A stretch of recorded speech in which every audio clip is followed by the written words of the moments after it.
السلام عليكم ورحمة الله وبركاته. كقالي في قاري المان أورمو جرتو بجنا بتراتني هدون سنجالة ماري كيسانو ماري قافينا قافتني اسني دي بسودا فولي كيسان تليا دينجرا أنا وبوليتي كيسان اسنو نسمتمو نايفاتو سيرو دي بيسن ما فنيسا جمع قاتاتن لايك سبسكرايب شير قوتشودان كوتا بوارا واس هدو رابرتو سابونو مار رابرتو waan baacoo addaa garaa isinii gadi isinii lakkisuu danda'a. Jabaa keenya abbaatu jabeeffata.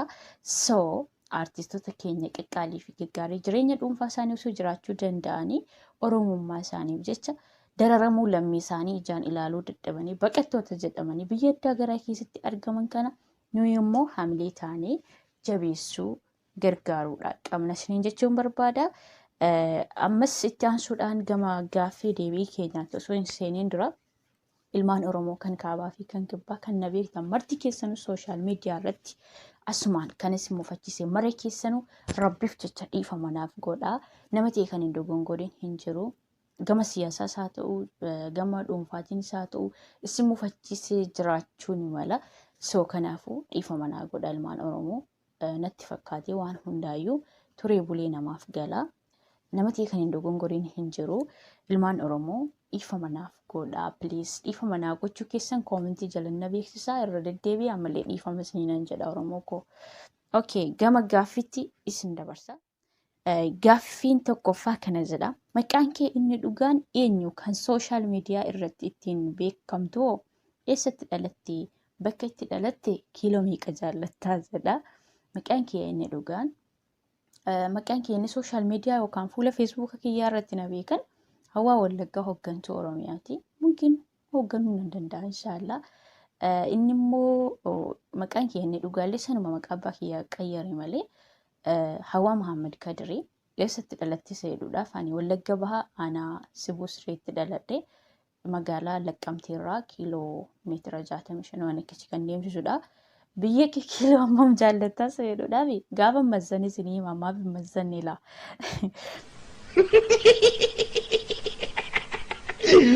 Okay, gaaffii lammaffaan akkanadha. Maaliif biyyaa baatee jedha. Ani kanan biyyaa beekaa maatii kiyya gargaaruudhaaf of jiraachisuudhaaf. Gaaffii sadaffaa hanga har'aatti nama meeqa jaallatte osoo hin sobiin jedha. Ani soban jaalladhu dhuguma isinitti himaa deema. Hanga har'aa nama 3 qofa jaalladhe. 3 iyyuu blog godheera amma. Maal jechuudha kun? Okay. Gaaffii arfaffaa durbummaa kee nama jaallattuuf kennite.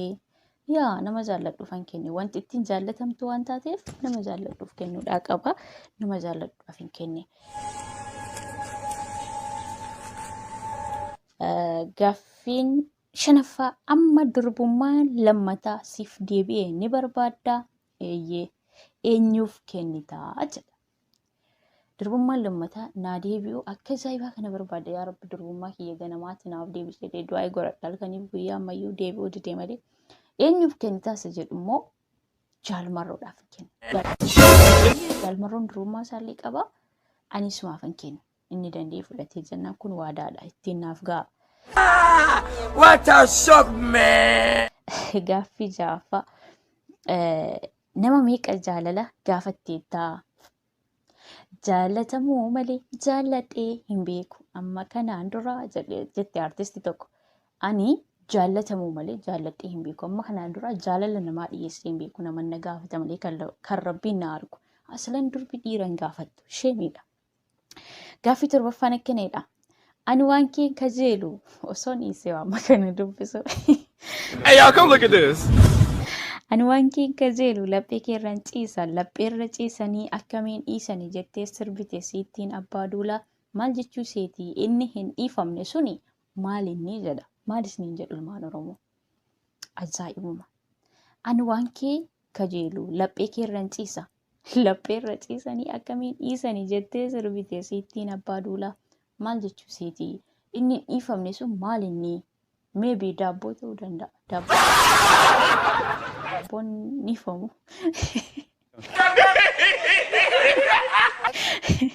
Okay. Okay, gaaffii 8ffaa utuu jaalallee keetiin waliin jirtu maatiin keessi qabeera odeeffannoo hin qabne odeeffannoo makana intalli ebeluun jaallattee jirti waan akkasii odeeffannoo bunaa malee hin qabne ammarraatti. Gaaffii salgaffaa maatii kee jalaa maal hattee rukutamtee beektaa? Dhugaa dubbachuu fi akkoo kiyya jala aannan hatee dhugeera. Garuu natti hin hiikamne hatee dhugeera jala aannan akkoo kiyya na guddisena. Gaaffii kurnaffaa umurii kee maaliif dhoksitaa jedha? Maaliga kun beekamaadha.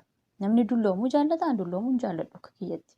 Anamma deebi'ee sabiyyee sotee natti tola. Kanaaf umurii kiyya dhoksa beektu ijoollummaa kana jaalladha. Gaaffii 11ffaa ijoollummaa keetti maal ta'uu hawwita turte jedha. Ijoollummaa kiyyatti haadha siiqqee, haadha qabeenyaa. Beekaa waa hedduu ta'uu nawa garuu ganaa mallee rabbiin achi hin geenye. Okay, gaaffii 12ffaa namoota sooshaal miidiyaa irratti beekaman keessaa eenyuun dinqisiifattaa eenyuun jaallattaa jedha. Namoota sooshaal miidiyaa irratti beekaman keessaa dhugaa dubbachuudhaa fi tokkummaa humnaa hedduun dinqisiifadha. Sabboonummaa isaa, naamusni isaa bakka daran hedduu na gammachiisa. Mucaan sana hedduu dinqisiifadha. Eenyuun jaallattaa isa jedhuudhaaf immoo mucaa gurraacha kaayiroo jiru sana baay'ee jaalladha isa jechuudha. Aslii mucaa jedhamu sana yoo beektan.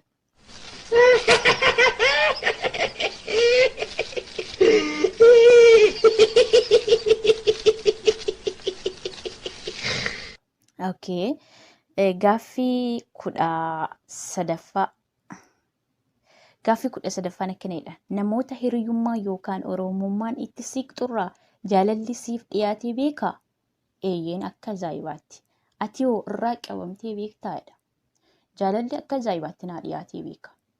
Ani garuu kanan irraa qabamu jaalala dhuunfaa osoo hin taane, jaalala fedhii foonii osoo hin taane, jaalala sabboonummaa, jaalala oromummaa irraa qabama. Garuu jaalala hedduu naaf dhiyaata. Jaalalli naaf dhiyaatu sunillee jaalaluma fedhii foonii waliin bultii dhaabbachuu sana ani garuu hin qeeballe hanga irraatti. Okay, gaaffii 14ffaa jaalalleen kee osoo maal siif bitee jaallattaa? Jaalalleen kiyya miskiina mee maal isiniin jedhee isinitti himu qabduu harmaa kana soonaa biti hedduu jaalladha waan jalatti uffatamu kana. Gaaffii 15ffaa sirba jaalalleen keessi affeere keessaa kan akkaan jaallattu qabdaa? Kan akkaan jaallattu jechuun garmalee kan jaallattu jechuudha. Kuni jaalalleen kiyya ijoollee baadiyyaati. Sirbi jaalala isa kam akka ta'e adda baafatee hin beeku aslan. Gaaffii 16ffaa qaama kee keessaa maal jaallattaa? Maaliifi? Gaaffii 16ffaa qaama kiyyaa hundaa'uun hin jaalladha. Garuu daran irra caalaa kan hin jaalladhu asteeppaa kiyyaa fi daabboo kiyyaa fi hidhii kiyyaa fi What a shock, man! Hariida kiyya jaalladha. Kana hundaa baay'ee jaalladha. Gaaffii 17ffaa jaalleewwan yookaan xindoota waliin jiran keessaa eenyuun jaallatta? Jaalleewwan kan bultiidhaaf wal filatanii hiriyummaa waan addaa garaan kan waliin jiran jechuudha. Cimdii ta'anii lama ta'anii wal faana kan deeman jechuudha. Dhugaa dubbachuudhaa fi hiriyoota waliin jiran keessaa ani kanan dinqisiifadhu Isaaq Zeenoo fi Yusriyaadha. Maaliif kaayyoon isaanii tokko, sabboonummaan isaanii tokko, ciminni isaanii hedduu dinqisiifadha. Bakka isaanirraa waa hedduu baradha. Okay. Gaaffiin 18ffaa paartii kam deeggartaa jedha. Dhugaa dubbachuudhaaf yaani paartii deeggaruu ergan dhiisee waggaa gaheera. Ergi aktiivistii Jawaar Mohaammed hayyoonni keenya mana hidhaa seenanii fi artiist Haacaaluu Hundeessaa wareegamee ani dhaaba kamuun deeggarree. Garuu nama dantaa Oromoo dursee hojjetu dhaaba kamuu nan deeggara jechuudha. Ammaaf garuu nama sabasaaf dursee nama dantaa dhuunfaasaa garaaf jiraatu osoo hin taane nama sabasaaf jiraatu nama sabasaaf quuqamu dhaaba kamuu taanaan nan deeggara. Ani Oromoo waan ta'eef miidhama Oromoo hin jaalladhu. Gaaffii 19ffaa qabsaa'ota lubbuun jiran keessaa eenyuun jaallattaa? Maaliifi warra wareegaman keessaa hoo jedha. Qabsaa'ota lubbuun jiran keessaa dhugaa dubbachuu fi hayya duree hayya duree adda bilisummaa Oromoo Jaal Daawud Ibsaa hedduun jaalladha, hedduun dinqisiifadha. Maaliif isa jedhuufi Jaal Daawud Ibsaa qabsaa ganamaati. Umurii isaa qabsoo keessatti fixee kaayyoon adda bilisummaa Oromoo maal akka ta'e dhaloota qubeedhaan ga'uunsa baay'ee nama jabaa ta'uusaa mul'isa. Ammallee taanaan Rabbiin haftee umurii isaa keessaa bara kaanuufaa kaa'u qaaliidhanuu fi qabsaa akkasiin argannu. Qabsaa'ummaan haqaa, qabsaa'ummaan Oromummaa fi qabsaa'ummaan bakka maal jedhee isinii hima. Maqaaf osoo hin taane qabsaa'ummaa saba isaa dantaa saba isaatiif nama umurii isaa fixedha Jaal Daawud Ibsaa. Haa ta'u malee kaayyoon adda bilisummaa Oromoo maal akka ta'e waggaa hamma kana itti rakkatee itti dadhabee dhaloota qubeedhaan ga'uunsa anaaf nama jabaa ta'uu isaati. Jaal Daawud Ibsaa jaalladha. Kan lubbuun darban isa jedhuuf immoo warreen lubbuun darban egaa artiist keenya kabajamaa fi jaallatamaa artiist qaalii Haacaaluu Hundeessaa hedduun jaalladha. Rabbiin biyyeettaa salphisu. Artiist Daadhii Galaan hedduu eebbisaa addunyaa kan dhaloonni nu qaqqabsiisin kan dhabne jirra. Oromummaa isaaniif wareegamanii nama kaayyoo isaanii fi maaliif akka wareegaman nama galmaan ga'u Rabbiin nu haa taasisu. Gaaffiin 20ffaan akkana jedha. Sirba Isaaq Zeenuu keessaa kam jaallattaa? Mee sagaleedhaan daawwattootaaf jedhii jedha. Sirba Isaaq Zeenuu kanan hedduu jaalladhu. Sirba hedduu baasee jira. Yeedaloonsaa walaloonsaa kan namatti tolu baay'ee nama jabaa keenya jabeeffachuudhaan qabna.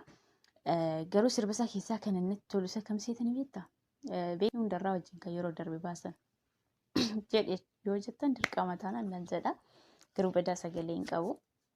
Nu keenya jennee si amannee harka siif rukunnee wayyoo wayyoo ammeenyummaan kee dangaa dabarraan kunoo argine osoo achiin abanamee hedduu natti tola.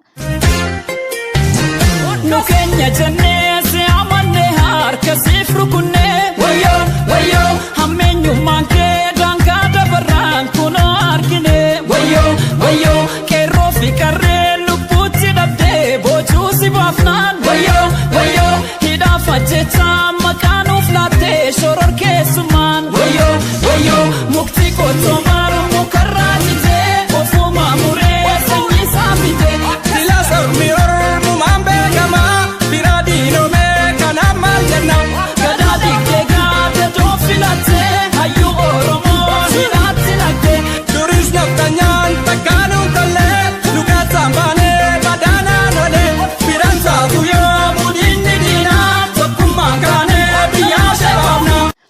sirba kana hedduu jaalladha. Okay.